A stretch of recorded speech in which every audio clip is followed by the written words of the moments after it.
আজকে এখন আমি অবস্থান করছি বগুড়াতে। একটা প্রতিষ্ঠানে এসেছি যেটা হসপিটাল বা ডায়াগনস্টিক সেন্টার। এইখানে ইনি যে প্রবলেমটা ফেস করছেন সেটা অনেক বিজনেস ওনাররা ফেস করে থাকে।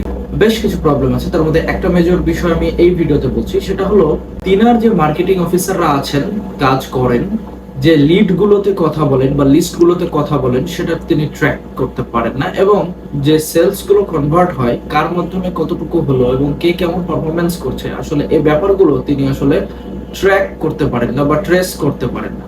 সো এই বিষয়গুলো একটা প্রতিষ্ঠানে সেট আপ করাটা খুব বেশি জরুরি, এবং এই ট্রেস না করতে পারলে ইন্ডিভিজুয়াল পারসন কে কেমন পারফরমেন্স করছে সে ব্যাপারটা আপনি আইডেন্টিফাই করতে পারবেন না, এবং তার উপর ভিত্তি করে আপনি ডিসিশন নিতে পারবেন না যে কোন এমপ্লয়িটাকে আপনি রাখবেন, কোনটাকে আপনি ফায়ার করবেন, আর কোন এমপ্লয়িটাকে আসলে প্রমোশন দিবেন আর কোন এমপ্লয়িটাকে আসলে দিবেন না, বা তাকে ট্রেনিং দিবেন বা অন্য ভাবে তাকে ট্রিট করবেন।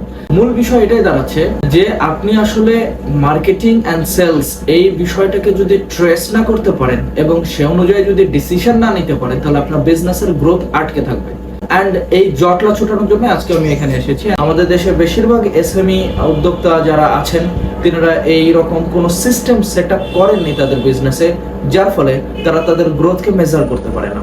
আমি যে স্যার হেল্প করছি এই পয়েন্টগুলোতে সলিউশন আনার মাধ্যমে, যাতে করে সে বিজনেসগুলো 1 কোটি রেভিনিউ থেকে 10 কোটিতে নিয়ে যেতে পারে, 10 কোটি রেভিনিউকে 100 CR এর দিকে নিয়ে যেতে পারে। Thank you.